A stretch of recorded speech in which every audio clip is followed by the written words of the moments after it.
Salut à tous, je vais vous parler du film Red Dingue, le nouveau film de et avec Danny Boone. Alors c'est vrai qu'en général les films de et avec Danny Boone aussi ont toujours la petite saveur Danny Boone, c'est du Danny Boone quoi. C'est encore le cas pour ce nouveau film, même si je trouve que depuis Radin, Danny Boone s'est vraiment non pas amélioré, parce qu'on peut pas dire que c'est pas bien Danny Boone, mais un petit peu déformaté. Il arrive à faire autre chose avec lui et avec son univers, donc on peut dire bravo. Là ça raconte l'histoire d'une jeune femme un petit peu gaffeuse qui rêve de rentrer au raid. Elle n'en a pas du tout les capacités, elle est dans la police classique, mais heureusement on va dire que son papa est bien placé et il réussit à la faire rentrer dans l'école de formation du raid, et elle tombe donc sur le personnage de Danny Boone qui est un gros macho miso un petit peu complètement cliché. Elle, c'est une grande gaffeuse, donc forcément ça va faire des étincelles. Si je puis me permettre un petit reproche, c'est vraiment ces situations là qui sont un petit peu lourdes quand même si j'ai trouvé le film très très bon. C'est vrai que le côté un petit peu Pierre Richard au féminin bien abusé, ouais, ça saoule un petit peu, et puis le côté un peu trop macho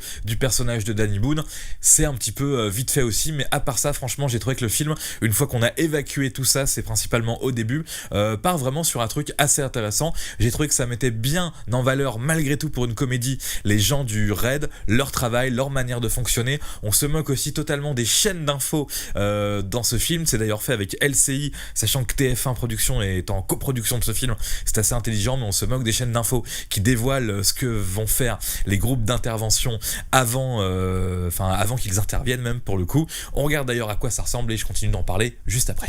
Servir sans faillir. Suivant. Bonjour, Ah, c'est pour le secrétariat, l'infirmerie ou la cantine? je suis là pour le groupe d'intervention du RAID. C'est un danger pour le groupe, une gonzesse. Une femme, Froissart. Ça crie, ça chiale, ça se pète les ongles, ça se coince les cheveux dans le casque. Bon, on a une femme, c'est comme ça. Oh non. Puis ça a tout le temps envie de pisser. On n'a pas les combinaisons adaptées pour les pisseuses.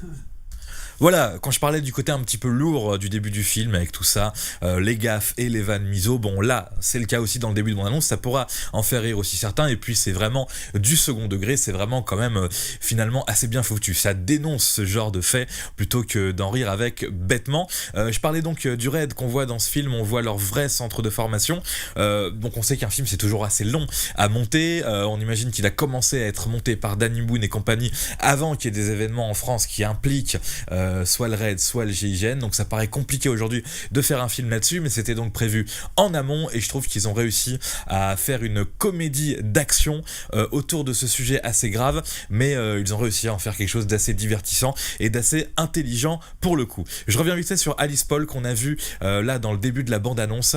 Moi j'ai découvert un petit peu cette actrice que j'ai beaucoup aimée d'ailleurs, parce qu'elle n'a pas les codes de l'actrice française ou américaine ou italienne habituelle. C'est vrai que physiquement c'est une jolie femme, mais c'est un petit peu différent et ça lui va bien, ce rôle de petit clown, de petite Pierre Richard, mais bien plus intelligente que ça, et je trouve que l'actrice joue très bien ce rôle-là. Attention, il paraît qu'elle est capable aussi de faire des choses bien plus sérieuses, et puis on peut dire quand même aussi bravo à Danny Boone de changer un petit peu les codes. Je trouve que c'était déjà le cas dans de nombreux films de Danny Boone, notamment Bienvenue chez les Ch'tis, où il arrivait à prendre des acteurs qui sont pas le cliché de ce qu'on a l'habitude de voir. Et bien là, dans ce film Red Dingue, il le fait encore une fois. Suite, 4 groupes de 4, s'il vous plaît.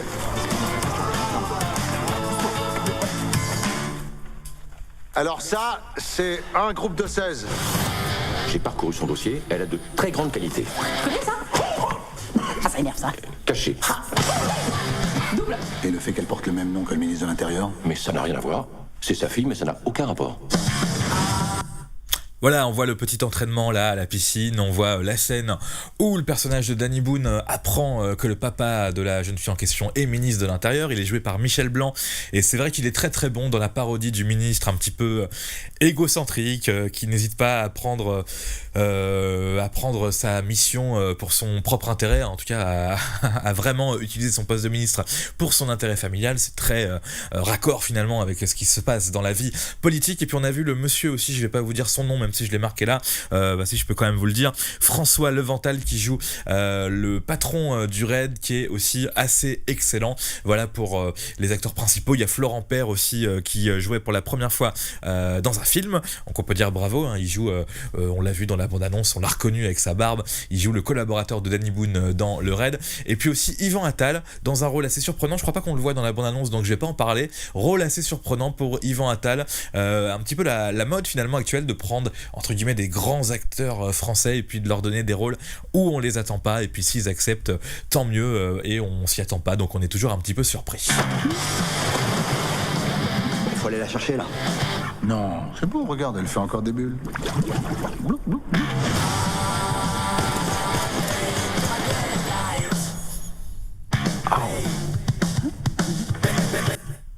Voilà, ça par exemple, c'est le genre de petit gag qui m'a fait rire, mais qui m'a presque un petit peu agacé. Elle tire dans les parties intimes du monsieur, et puis eux, quand elle se retourne avec son arme, ils cachent leur partie intime, alors que, bon, on n'est pas loin quand même, à un moment, pour vous expliquer, elle tire comme ça sans faire exprès, on n'est pas loin de blesser quelqu'un. Alors oui, on est dans une comédie d'action et tout, mais ça pourra ne pas en faire rire certains, mais il y a des vrais moments beaucoup plus drôles, beaucoup plus intéressants que celui-ci dans le film, et je rajoute, même si on le voit pas dans la bande-annonce, on le devine peut-être un tout petit peu, que à un moment, ça part dans une forme de comédie romantique quand même, et c'est pas trop cliché, c'est pas trop mal fait, c'est assez intelligent aussi de ce côté-là. Donc Red Dingue, belle petite comédie d'action sur un sujet assez difficile. Danny Boone qui joue l'homme rempli de clichés, mais qui ne va pas dans ses propres clichés à lui, parce qu'il en a quand même quelques-uns, et là franchement c'est presque un nouveau Danny Boone qui nous fait de la composition. Alice Paul, je l'ai dit avant, j'ai adoré, j'ai découvert un petit peu, c'était une découverte pour moi cette petite Alice Paul, j'ai déjà vu mais pas aussi longuement dans un long métrage, voilà, totalement convaincu par ce qu'elle incarne. Elle aussi, elle est un petit peu remplie de clichés par rapport au côté gaffeuse, mais en fait elle est tellement anti-cliché en tant que comédienne, avec son apparence de jeune femme pas cliché physiquement comme on peut voir au cinéma, ce qui fait que j'ai énormément apprécié Alice Paul, Danny Boone, et puis quasiment toute la distribution, je le disais, Michel Blanc aussi, Yvan Attal. C'est un petit peu compliqué, j'en dis pas plus parce que c'est pas du tout dévoilé dans la bande-annonce, ce sera à vous de vous faire votre propre idée sur ce qu'apporte ou pas Yvan Attal. Et puis pour revenir sur un dernier truc, l'aspect technique du film, c'est beau, c'est bien réalisé, et à la fin il y a un truc que j'ai pas dévoilé non plus parce que c'est pas dans la bande-annonce, mais il y a une sorte de scène finale où au niveau post-prod effets spéciaux ils y sont allés assez fort. C'est toujours appréciable pour une comédie française, comédie d'action qui a pas évidemment les moyens d'un blockbuster américain. Salut. Comme d'habitude, si vous n'êtes pas d'accord avec moi, si j'ai dit une connerie, une approximation, un truc qui ne veut rien dire, ça peut arriver aussi, eh bien vous me le dites, et puis voilà, j'ai envie de dire, c'est tout pour le moment. Au revoir.